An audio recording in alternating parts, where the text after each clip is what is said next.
আমার ভাবমূর্তি নষ্ট করার জন্য একটি কুচক্রী মহল যারা আওয়ামী লীগের ছত্রছায়ায় লালিত পালিত হয়েছে এবং আওয়ামী লীগের দোসর, তারা নিজেরা আওয়ামী লীগ করে, এই ধরনের কিছু লোক আমার বিরুদ্ধে মিথ্যা প্রচারণা চালায়। এবং আমার প্রধান ভিকটিম ইসুফ ভুইয়া, আমাদের গ্রামের বাসিন্দা, উনি আমাদের কিয়াইন মৎস্য খামার আছে একটা আমাদের গ্রামের, ওই খামারের 14 বছর যাবৎ সে অঘোষিত সভাপতি, কাউকে কোনো হিসাব দেয় না, উনি একাই সভাপতি। এবং কিয়াইন মসজিদের সভাপতি ক্যান্ডিডেট হয়েছে উনি। আমার সাথে বিরোধ, আমি কিয়াইন জাগরণী সংসদ একটা ক্লাব আছে, ওই ক্লাবের নবনির্বাচিত সভাপতি। উনি ওই ক্লাবের একটা জায়গা অনেক দিন যাবৎ 1988 সাল থেকে দখল করে রাখছে বাড়ি। আমি যখনই সভাপতি হইয়া ওনাকে এই জায়গার হিসাব চাই, তখনই সে আমার বিরুদ্ধে বিভিন্নভাবে প্রচারণা শুরু করে। এবং এর সাথে জড়িত আছে উনি বাংলাদেশ আওয়ামী লীগ সিরাজদিগান থানা সাংগঠনিক সম্পাদকের সুমন্দি, কাউসার হোসেন রুবাইদুল ভুইয়ার সুমন্দি। আওয়ামী লীগের আমলে উনি গ্রামে অনেক অত্যাচার করছে। এখন সেটা নিয়ে হয়েছে, মসজিদ কমিটি নিয়ে আলোচনা হওয়ার পরে সে আমার দিকে ক্ষিপ্ত হয়ে আগে আসে মারার জন্য। গ্রামবাসী এটা দেখছে এবং প্রতিবাদ করায় সে কালকে বিকেলে আমার বিরুদ্ধে একটা মিথ্যা মিছিল প্রচার করছে। এবং সেই মিছিল যাদের নিয়ে প্রচার করছে, কিছুদিন আগে আপনারা দেখছেন সুখে ঠিকানা একটা ঘটনা, আনিস ভুইয়া মোবাইল ছিনতাই করছে। এবং সেই মোবাইল ছিনতাইয়ের ঘটনা আমি ফেসবুকে কেন দিলাম, এর জন্য সে আমার বিরুদ্ধে বিশালভাবে ক্ষিপ্ত। এবং তার আনিস ভুইয়ার বড় দুই ভাই করে, একজন যুবলীগ, একজন স্বেচ্ছাসেবক শ্রমিক লীগ, ইয়াবা ব্যবসায়ী আনোয়ার ভুইয়া শ্রমিক লীগ আওয়ামী লীগের সময়তে অনেক কিছু করছে, উনি ধরাও খাইছে, সেই ফুটেজ আমার কাছে আছে। এবং এখন নাদিমের ছত্রছায়ায় তারা এই দেশে তার অকারেন্স সাম্রাজ্য ঘিরে তুলছে, সুখের ঠিকানা এলাকা এবং নিমতলা। আমাদের গ্রামবাসী ওদের জ্বালায় অতিষ্ঠ। কিছু সংখ্যক লোক, কালকে দেখেন মিছিলটা হয়েছে, মিছিলটা বুঝাই জানা 20 থেকে 25 জন হবে, এর বেশি একজনও হবে না।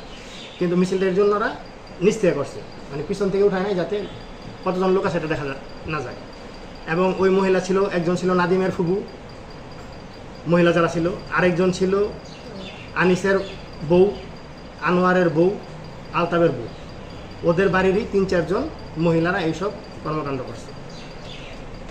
কিয়াইন বাইতুল জামে মসজিদের সভাপতি কমিটি চলমান প্রক্রিয়াধীন, সেই কমিটিতে আমি একজন সভাপতি প্রার্থী। উনিও একজন সভাপতি প্রার্থী, ইসুফ ভুইয়া, যার বিরুদ্ধে বলতেছি। এবং ওখানে নাদিম, প্রিন্স নাদিম ওই মসজিদের কিছু না, এবং আমাদের গ্রামের সমাজেরও কিছু না, ওই আলাদা গ্রামের বালিয়াকান্দা বাড়ি। যখন মসজিদ নিয়ে আলোচনা হচ্ছে, ওই ওখানে কথা বলছে, আমি শুধু বলছি যে এই মসজিদে যারা বেতনভুক্ত তারাই এই কমিটি নিয়ে আলোচনা করেন, অন্য যারা আছেন তারা দর্শক, তারা দেখেন তারা কেমন সুন্দর হয় এটা আপনারা দেখেন এবং সুষ্ঠু নিরপেক্ষ ভূমিকা পালন করেন। এই বলাতে আমার অপরাধ, আমার দিকে নাদিম এবং ইসুফ দুজনে মিলেই আক্রমণাত্মক ভাষায় মসজিদের ভিত্তিতে আক্রমণ করে। এই তৎপরতা প্রচারের তীব্র নিন্দা জানাই। এর পাশাপাশি সিরাজদি খান প্রশাসনের দৃষ্টি আকর্ষণ করছি, মিথ্যা বানোয়াট প্রচার সুষ্ঠু তদন্তর দাবি করছি। এবং আমার বিরুদ্ধে যারা এই যে দেখেন তাদের প্রমাণ, এই কিছুদিন আগে এই নিউজটা আসছে পত্রিকায়, এটা আমি ফেসবুকে আপডেট দিছি।